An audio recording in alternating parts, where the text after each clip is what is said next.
Hi everyone, welcome back to my channel, and if you're new here, welcome. If you haven't already subscribed, please subscribe. I would love it if you would. And yeah, let's crack on with the video. So today I've got my gorgeous client Kaz. She's come back in after 4 weeks for an infill and redesign. So we've removed all of her previous design and gone back to the clear base layer with an extra coarse e-file carbide drill bit.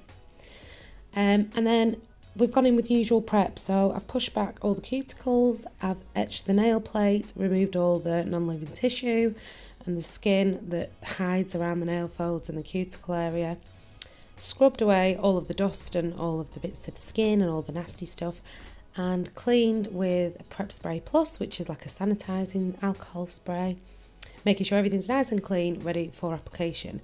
So then I've gone in with my CJP dehydrator, and then I've infilled all of the nails with crystal glass from CJP with the one monomer. So everything I use is from CJP. The brush I'm using is the Liz Gill brush, and she is my favourite. So yeah, we're going to go in with design. So once I've infilled all of the nails, let them set obviously, and then file them into some sort of shape, because they do go out of shape after 4 weeks.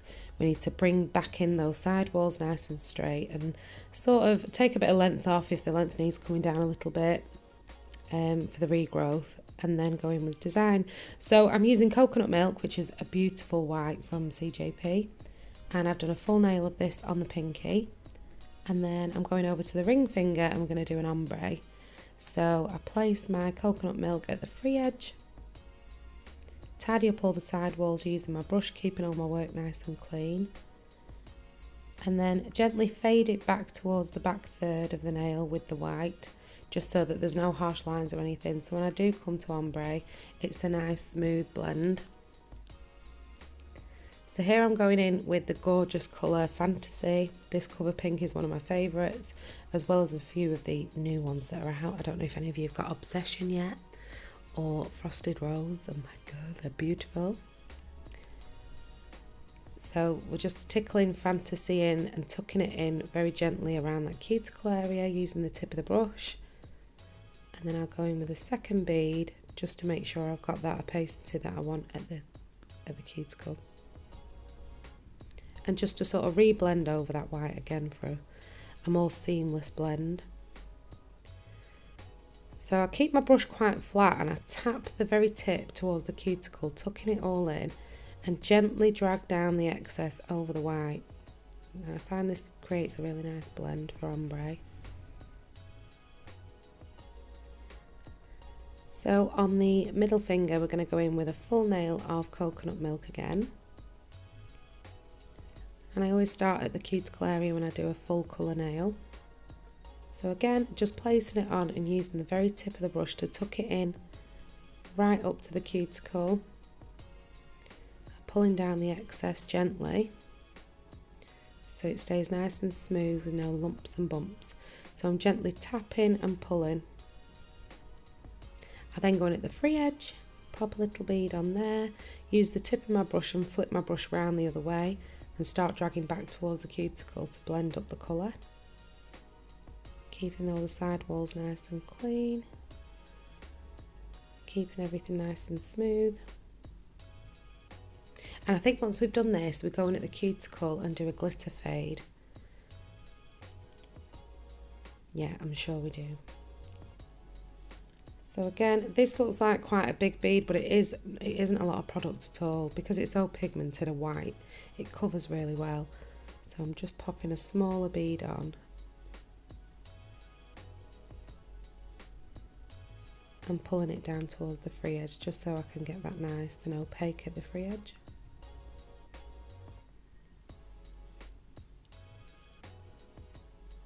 So once I've smoothed all that out and I'm happy, I dip into my crystal glass clear acrylic and then into the glitter, and then I'm just tapping this at the cuticle and gently pulling it down so it sort of fades and sort of graduates nicely down the nail.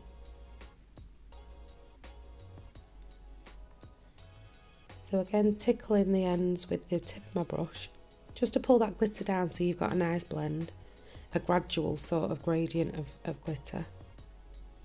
And I love the multi-mix cut glitters like this with the smaller bits and the bigger bits, because I find it easier to sort of do glitter fades and things with this sort of glitter. So just tapping it around the tip of the brush until I'm happy. Adding a little bit more if I need to.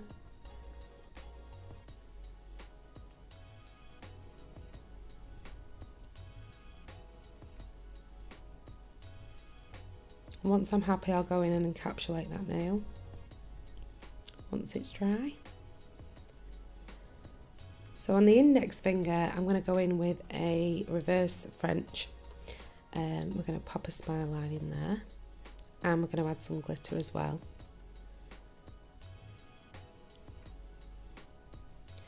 Once I've finished messing with this nail, there we go.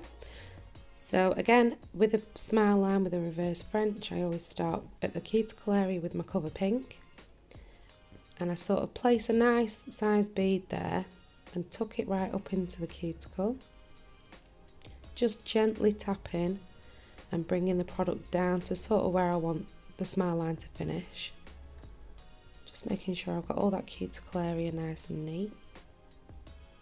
And using the belly and the sides of the brush then just to pull in and around my smile line. So then using the sides of the brush to guide it in the shape that I wanted. So I wanted it quite sharp.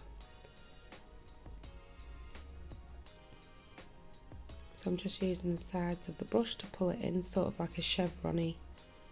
I think it's a chevron, yeah, chevron-y, triangle-y, sharper smile line. You get what I mean.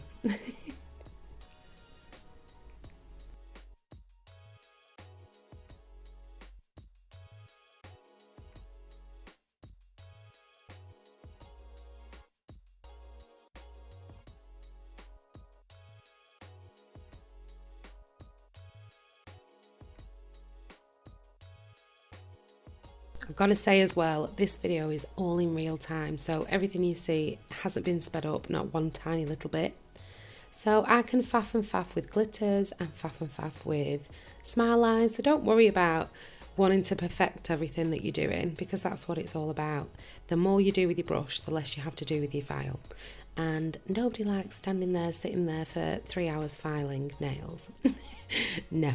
So the more you can do with your brush, the better, because I prefer to use my brush than my file, if I'm being honest. So I will add another bead of my cover pink powder towards the back third, just to smooth over the top of the smile line and over the nail bed area, just so that I've got my apex in there for strength and I've got the nice smooth top, if you like. So I'm just going to tickle round some coconut milk at the free edge, pushing it right up to the wings and up to the smile line, making everything nice and crispy. So I don't have to file my smile lines in because I use my brush as much as I can. And the workability of CJP is unbelievable, especially with the one monomer. It's my absolute favourite now, because as soon as you stop messing with it, it starts to set really nice and quickly. But the more you play with it, the longer it takes for it to set. So it's great. It's great for smile lines. It's perfect. So once I'm happy with all of the white at the free edge, made sure I've gone right up to the wings of each side, so I've got no gaps. I'm going to come in with a little bit of the silver glitter that we used on the middle finger, and I'm just going to sort of push it up to the smile line and fade it down over the white tip, just to give it a gradient look, but concentrating more of the glitter around the smile line. And then once I'm happy with the placement of the glitter, I'll encapsulate the nail in crystal glass.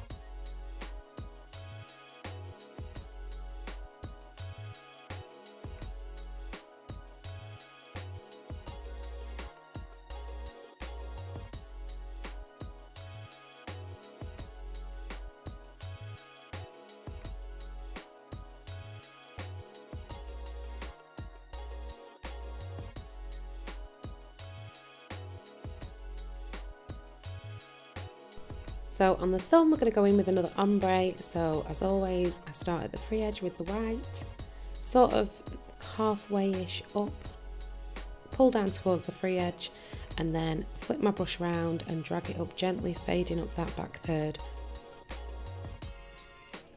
And with the thumb I always apply more product, so I'm going to go in at the free edge again, just making sure that's all nice and opaque. And then use the tip of my brush very gently and drag it up towards the cuticle. And again use the belly and the sides of the brush just to neaten up all my side walls and free edge. Again, it just minimises your filing time, so the cleaner you are with your brush, the less filing again that you have to do, and everything's smoother.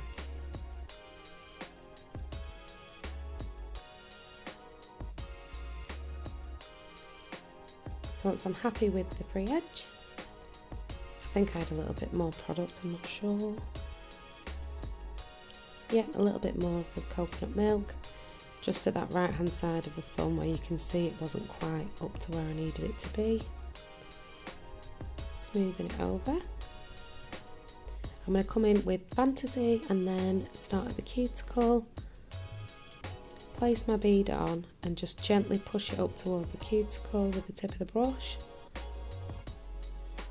and just tickle from the front of that bead over the white just to create that nice blend. So I'm not dragging all the product from the cuticle, I'm tapping and tucking that in with the tip of the brush and then just softly pulling the front of the bead over the white.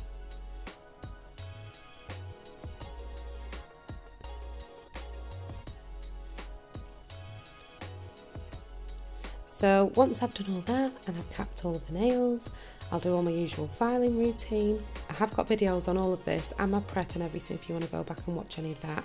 I just wanted to do a video in super real time without anything sped up, just so you can see how sort of fast I work and what the average sort of speed is. Obviously if you're a beginner it's going to take a lot longer. You know, time is definitely a good thing when you're doing nails. It takes years to master what you want to do and sort of to achieve where you want to be at.